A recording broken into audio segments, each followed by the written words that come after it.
Hello friends, welcome to PD Gurukul. और आज जो हम टॉपिक डिस्कस करने जा रहे हैं वो है ग्लोबल हंगर इंडेक्स 2020। ये फिलहाल इंडेक्स जो है अभी रिलीज किया गया था, इसके थ्रू क्या क्या जानकारी हमें मिली, ये सारी बातें हम डिस्कस करेंगे आज के हमारे वीडियो लेक्चर में। So guys, Global Hunger Index इस रिपोर्ट को पब्लिश कौन करता है? So this report is published by World Hunger Hilfe and Concern Worldwide. बराबर, World Hunger Hilfe and Concern Worldwide जो है वो इस रिपोर्ट को पब्लिश करता है। किसे? ग्लोबल हंगर इंडेक्स को। Okay, prelims point of view से आपको ये याद रखना है कि इस रिपोर्ट को पब्लिश कौन करता है। कई बार इस पे ही सवाल बन जाते हैं। नेक्स्ट पॉइंट ये है गाइस कि कौन सी कंट्रीज को किस तरह से रैंक, मतलब कंट्रीज को इसके अंदर रैंक किस तरह से दिया जाता है। So countries are score on a formula that captures three dimensions, तीन डायमेंशंस को इसके अंदर कैप्चर किया जाता है, जो कि है पहला इनसफिशिएंट कैलोरी इनटेक, कि कितना इनसफिशिएंट कैलोरी इनटेक हो रहा है। बराबर, दूसरा है चाइल्ड अंडर न्यूट्रिशन, कि कितना जो चिल्ड्रन अंडर नरिश्ड है, और तीसरा चाइल्ड मोर्टेलिटी। मोर्टेलिटी का मतलब होता है कि कितने बच्चों की मौतें हो रही है। बराबर, उसको हम कहेंगे child mortality using 4 component indicators. 4 component indicators के थ्रू इन तीनों डायमेंशंस के एक फॉर्मूला बनाया गया है जो 3 डायमेंशंस को कैप्चर करते हैं, और वो यूज करते हैं 4 कंपोनेंट इंडिकेटर्स को। अभी वो 4 कंपोनेंट इंडिकेटर्स जो है वो क्या क्या है? तो पहला है गाइस अंडर नरिशमेंट। ओके, तो अंडर नरिशमेंट में क्या पता चलता है कि शेयर पॉपुलेशन जो है दैट इज अंडर नरिश, कि कितना पॉपुलेशन में से कितने लोग जो है वो अंडर नरिश है, रिफ्लेक्टिंग इनसफिशिएंट कैलोरी इनटेक। बराबर, कि कितना कैलोरी इनटेक इनसफिशिएंट हो रहा है, वो बातें डिस्कस होती है किसमें? अंडर नरिशमेंट में।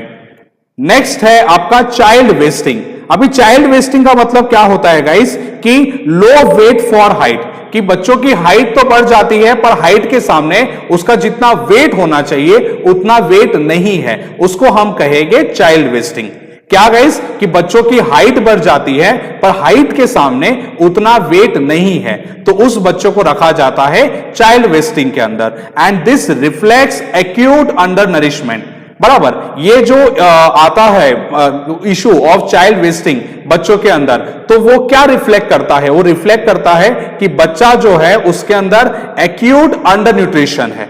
ओके, नेक्स्ट कंपोनेंट जो है वो है चाइल्ड स्टंटिंग। चाइल्ड स्टंटिंग में क्या देखा जाता है? कि ratio of height for age. बराबर, कि लो हाइट फॉर एज, बच्चे की एज तो बढ़ गई है पर उसकी हाइट जो है वो उतनी नहीं बढ़ी। बराबर, बच्चा जो है उसकी एज बढ़ गई है पर उसकी हाइट जो है वो नहीं बढ़ी। बराबर, वो आता है, मतलब वो बच्चा जो होगा वो चाइल्ड स्टंटिंग कैटेगरी में रखा जाएगा। और ये रिफ्लेक्ट क्या करता है? It reflects chronic under nutrition. बराबर, क्रॉनिक अंडर न्यूट्रिशन को चाइल्ड स्टंटिंग रिफ्लेक्ट करता है। नेक्स्ट कंपोनेंट जो है वो है चाइल्ड मोर्टेलिटी। चाइल्ड मोर्टेलिटी का मतलब क्या होता है? कि mortality rate under the age of 5। Mortality rate under the age of 5, कि 5 साल के अंदर के कितने बच्चे जो है जिनकी डेथ हो गई है, जो मर गए हैं, वो आते हैं चाइल्ड मोर्टेलिटी में। ओके, तो ये हमारे 4 कंपोनेंट्स है। अभी नेक्स्ट हम देखेंगे कि ग्लोबल हंगर इंडेक्स में स्कोर किस तरह से किया जाता है।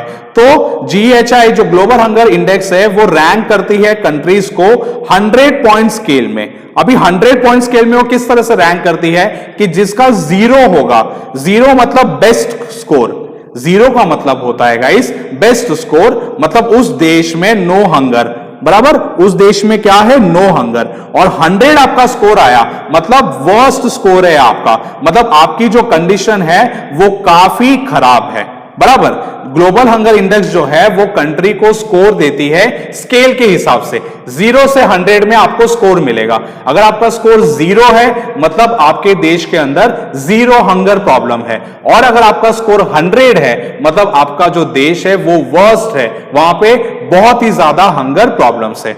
वैल्यूज लेस देन 10, अगर आपका 0 से 100 में वैल्यू अगर आपका आया लेस देन 10, 10 के अंदर आपका वैल्यू आता है, जैसे 8 आ गया, 9 आ गया, 7 आ गया, मतलब आपके देश के अंदर क्या है, लो हंगर है, बराबर। फिर वैल्यूज 20 to 34.9, अगर आपका वैल्यू आया आपके देश का, ये स्केलिंग में आपको वैल्यू मिला 20 से लेके 34.9 के बीच में, मतलब आपके देश के अंदर क्या हो रहा है, सीरियस हंगर इशू हो रहा है, बराबर। 20 से लेके 34.9 के बीच में अगर आपका वैल्यू आया तो। फिर अगर वैल्यूज फ्रॉम 35 to 49.9, जिस देश का वैल्यू आता है 35 से लेके 49.9 के बीच में, तो उस देश में अलार्मिंग इश्यूज हो रहे हैं कि आप अभी सतर्क हो जाओ, आपके वहां पे कंडीशंस जो है वो काफी खराब हो सकते हैं। और जिसका वैल्यू 50 या 50 से ज्यादा आता है, वहां पे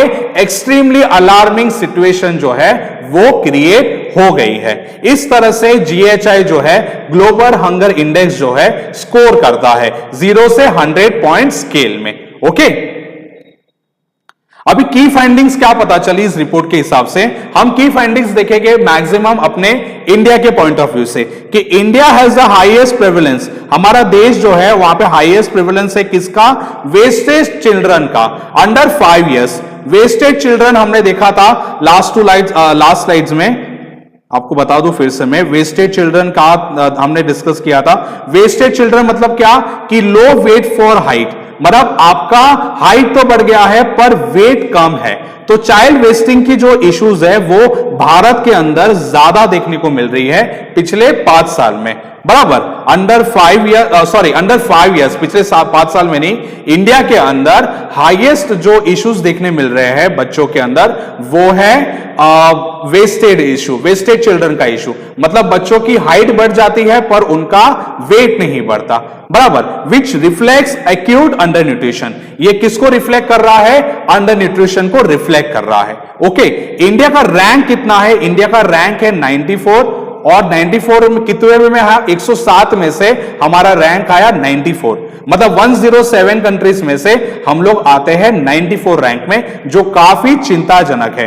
ये 94 रैंक है, ओके गाइस, स्केल नहीं है, ये 94 रैंक है। तो कंफ्यूज मत होना कि अपना स्केल में 0 से 100 में जो स्केल करता है उसमें 94 है, नो, हमारा इंडिया का रैंक है 94, 107 में से, मतलब 107 कंट्रीज जो है जिसपे ग्लोबल हंगर इंडेक्स ने रिव्यू किया और उसमें से अपना रैंक आया 94, बराबर। और इंडेक्स जो अपना रैंक जो है, it is lower than Bangladesh जिसका रैंक है 75, पाकिस्तान जिसका रैंक है 88।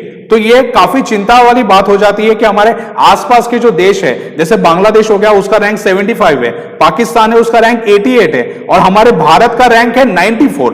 तो काफी चिंताजनक ये बात हो जाती है हमारे देश के लिए।